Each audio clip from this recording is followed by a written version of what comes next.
Good morning, everybody. Welcome back to installment of Scott Selections here for Thursday, September 1st. For again, today's play of the day, quick recap of what happened yesterday. We had a nice winner in the WNBA with the Sun and Sky under 163.5 at minus 110 on DraftKings. It looked like it was going to be a rocking chair winner. Then the fourth quarter happened. The fourth quarter went berserk, but not berserk enough as the game landed 162. So turned into a very, very big sweat at the end. But at the end, we got it done. So nice winner there. Look for another winner here on Thursday. But before I forget, I do want to ask all of you something moving forward. From now on, kind of like what Steen does in his videos, let me know down below in the comments section what all of you are playing. I know that I've done live streams with Chris and with Steen over the past year or so, and there's a lot of sharp people in the comment section. Let the others know what you're playing, and hopefully we can all pick out some winners together. So just moving forward, let me know down below what picks or what games you like. And yeah, we can just potentially make even more money with all the picks that we're sharing. But moving on to today's card, we are going to do our first college football game of the season, looking at a matchup between New Mexico State and Minnesota in a game that only a gambler could love, taking place at around 9 p.m. Eastern time. And for this matchup, we actually like the dog here. We like New Mexico State plus 36.5 at minus 110 on DraftKings. Time recording of 1:50 a.m. Eastern time. Couple reasons why I like New Mexico State plus 36.5 points. First reason, there is a bit of an advantage because New Mexico State did end up playing last week in week 0 as they lost to Nevada. But you always wonder how teams are going to come out in their first game of the season and if rust is going to be a factor. It will not be a factor for New Mexico State because they did play last week, whereas Minnesota has not played a game yet. So you do have to wonder if Minnesota might end up being a little bit rusty in the first half. I'm not picking New Mexico State to win the game. Minnesota should win this game comfortably. But I do wonder if they'll get off to a bit of a slow start trying to work out some things since they haven't been in game action for a long time. But if you want to look at how week 0 went for New Mexico State, I mentioned that they lost to Nevada. They either covered or didn't, depending on what number you got. But New Mexico State was atrocious offensively with the original starting quarterback. Then they switched midway through the game, and they actually looked a lot better with the backup quarterback in.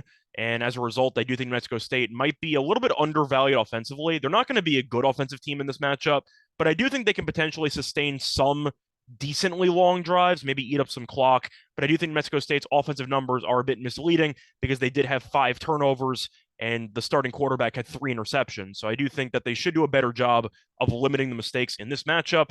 And if they only turn the ball over even 2 times against Nevada, they might have had a shot to win the game. I thought the game was very, very competitive, at least a lot more competitive than the double-digit score at the end. But if you want to look at Minnesota, in order to actually be worthy of laying 36.5 points, you have to score a lot of points, naturally. And you assume, thinking of some key numbers on your head, maybe 45, 49, 50. Numbers that you do think Minnesota is going to need to score if they are going to cover this number. The problem is Minnesota offensively has really not been great, or at least known for dominant performances within the past couple of years. To go through this stat, which I looked up myself, which is kind of insane, Minnesota has scored less than 42 points in regulation. I'm not picking this game to go to overtime. Minnesota scored less than 42 points in regulation in each of its last 25 games. So you can assume that Minnesota's probably going to hit maybe 42 as a ceiling in this matchup, which means a touchdown for New Mexico State and you actually cover. And even if Minnesota gets to 49, we know they're going to pull all the starters roughly in the third quarter. And I do think New Mexico State could potentially score a couple of garbage time drives, and you might end up backdooring this thing. But the point is, I do think there's a couple of ways that New Mexico State could cover this number. Either Minnesota, once again, kind of looks a little bit, I'd say, unimpressive offensively. They should still score 30 plus points. Like, don't get me wrong, but I do think scoring 49 seems a bit excessive. I think if New Mexico State scores 10 points, you might be good for this actual spread. And as a result, I think the spread is too high. Plus, Minnesota, not exactly known for scoring quickly, as Minnesota ranked 3rd in the entire nation last year in time of possession.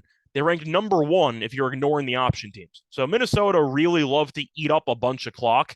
And I do think as a result, you might see a couple of really long scoring drives.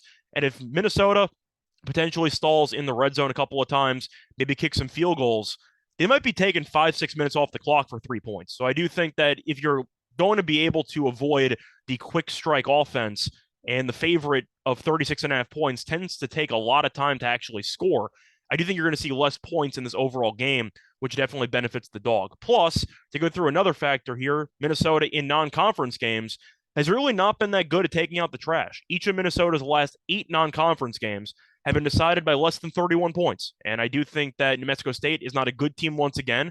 I think they're decent enough to hang around and not get totally blown out by 40. I think they'll lose this game by a maximum of 5 touchdowns.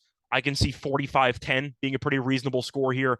But I do think if you want to look at the overall line, I think it's a little bit too large for a team that already played a game. But to go through some trends, the Aggies have actually been very good in September.